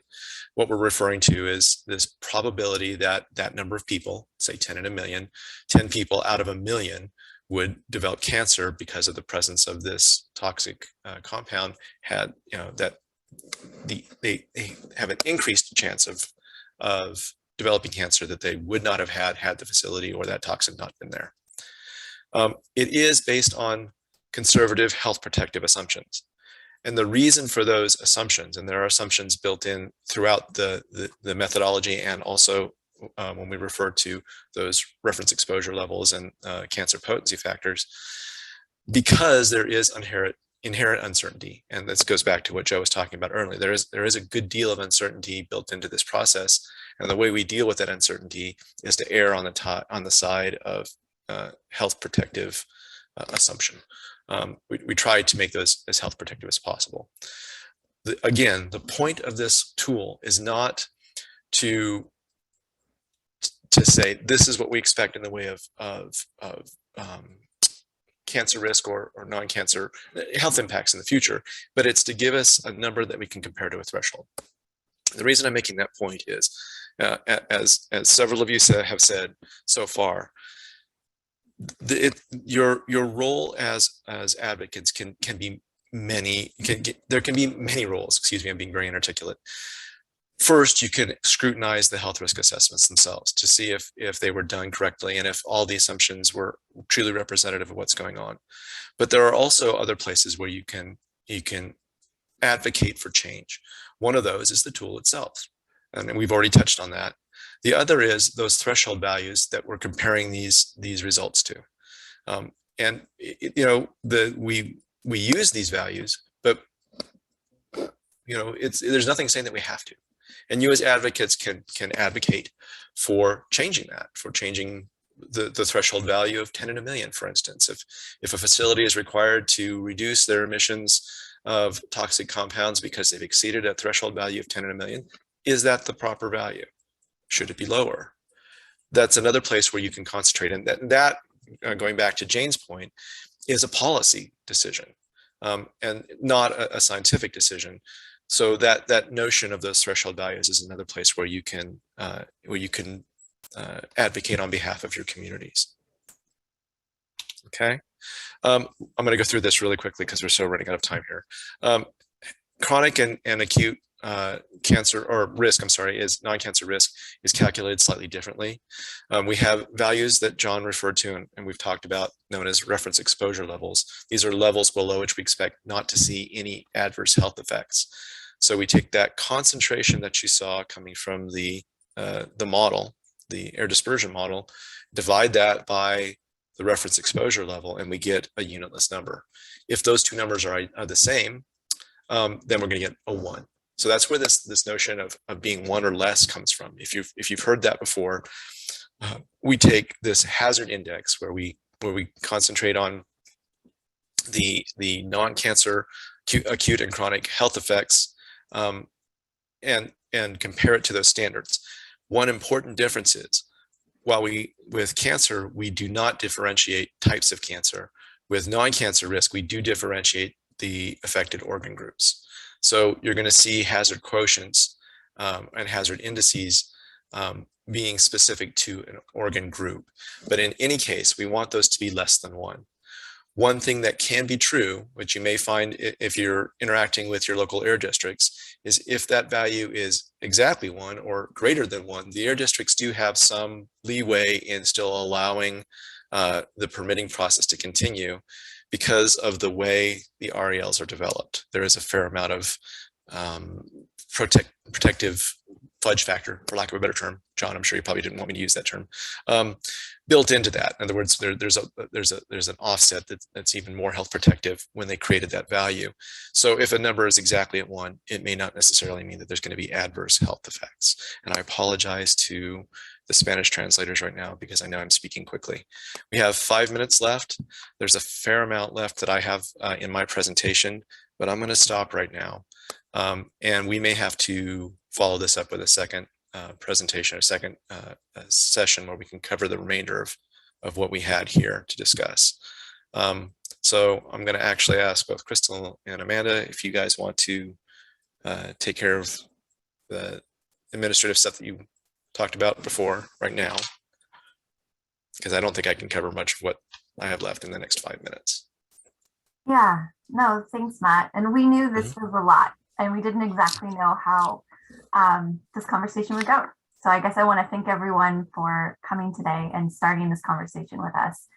We do have a couple polling questions that we can put up to get an understanding of how this went. And then another just goal, Amanda, I don't know how you want to do this, is to talk about where we go from here. And that's just kind of a more of a conversation piece. If there, obviously there's a lot of interest in this topic from different angles. So we just kind of want to know from folks what would be useful moving forward. So I will share my screen. Amanda, can you drop in the chat real quick the instructions on how to get to the Poll Everywhere polling questions? And I know we're going to run low on time. So feel free to also drop in the chat if anyone has thoughts on how we want to keep moving this conversation forward. I mean, there's a lot in the chat already, but yeah. Go ahead and share screen. Okay, so this was just our quick check of whether people feel like you have a greater understanding of what a health risk assessment is and how it is used by government agencies. And I know we didn't get through everything today. Yeah, afraid we didn't really get a chance to talk about that. I apologize for that. Oh, let me activate the question. Sorry. And if you don't see it appear, you can refresh your browser if you go back into your question. And I mean, speaking for myself, I was one of those that had very little familiarity. And I feel like I know a little more, but I still don't feel like I have the expertise that we obviously saw some folks here have a lot of deep expertise on this topic. So I'll give this a sec. I just kind of want to understand where people landed. Okay, it's looking like about half the crew agrees that they have a greater understanding, a little bit more than half. Some strongly agree, fairly neutral, and some disagree, which is fair. Maybe we confuse some folks as well. Okay, I'm going to go quickly to the next question and activate it. This next one is, what topics or information would you find helpful for subsequent conversations? This is what I was alluding to before. You know, we heard Rich, we've heard Matt, a couple people touch on this. You know, this can be an ongoing series of conversations and educational capacity building that obviously could go both ways. I think I learned a lot listening to Cynthia talk today. I know she had to leave to go feed some goats. but I appreciate her being here and others as well to share her expertise. So feel free to drop it here. If folks are having a hard time accessing the poll everywhere, it's asking you for a username. Oh, thanks, Genevieve, you got it. Feel free to drop stuff in the chat too. We'll cull through the chat and the notes. We've been taking notes offline. But it looks like folks are interested in alternatives to risk assessment. That's something that's come up. Joe brought that up as well as others. How health risk assessments are used for proposed regulations, CARB is considering. Building shared understanding of terms. Yes, that's always helpful, especially for folks who are less familiar, like me. Areas for improvement, how health risk assessments or supplemental or new tools can help better assess impacts and decision-making. Awesome. Ways to protest inaccurate health risk assessments. Yeah, that gets that advocacy piece because that's really the core audience here. Precautionary principle implementation. A better understanding of the assumptions involved. I'm sure that's something that Matt has in some slides, but we could definitely expand on that. And how we can monitor better the health risk assessments that our air districts and cities are doing. I get that advocacy piece, right? Which is great. Personally interested, CARB's perspective on how to improve health risk assessments and where is the largest knowledge research data gaps. So I do want to say that Matt has offered, and I'm sure he will when we close, to have one-on-one conversations with folks if we do want to, if you want to pick his brain or as a CARB representative in this topic.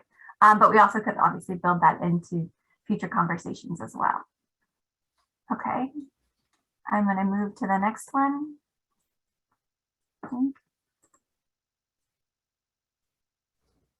Activate. Okay, this is an open-ended question. What did you find most helpful in this discussion? Feel free to drop anything again in the chat if it's easier for you. We can pull that out. This was meant to be a sort of fluid agenda, which is what you saw. You know, we had slides, not prepared slides, and we had presentations, but we really didn't know exactly how this would go.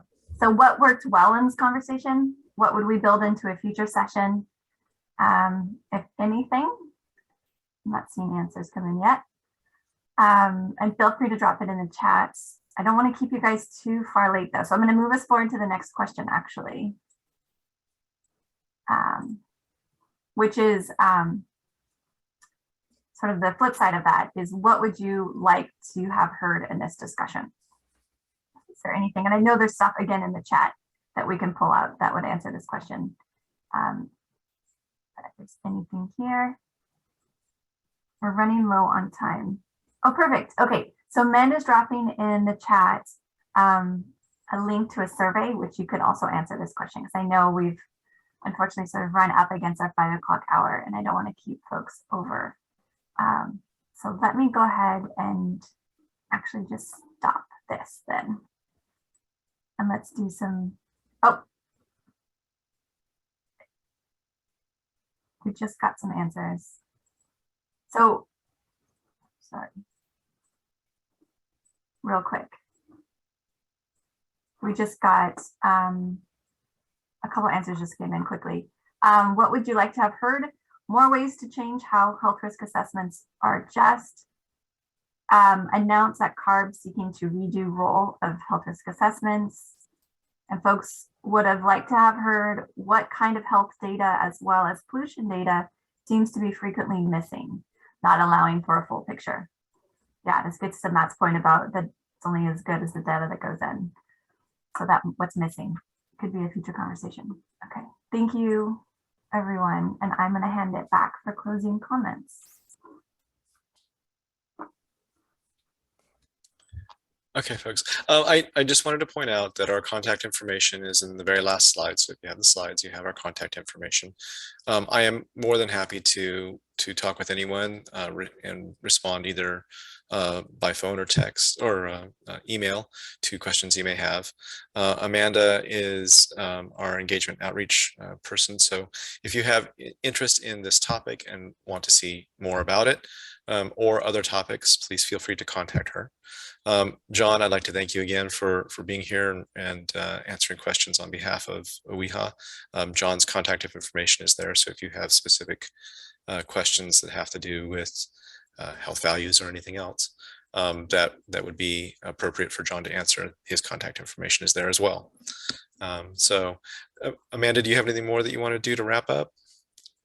Yeah, really quickly, we neglected to check in on our folks on the phone line. So if there's anyone that is on the phone that would like to ask a question or make a comment, please feel free to dial *6, or I do want to check in with our Spanish conference line as well.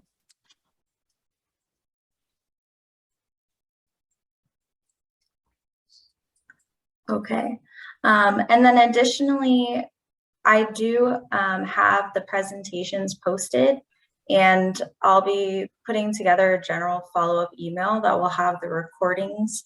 It will also have all of the polling questions in a survey format and links to the presentations. So if you're interested in receiving that information along with the certificate of your participation today, please send me a direct message with your best contact information, and I'll be sure that you are added to my email list to follow up with.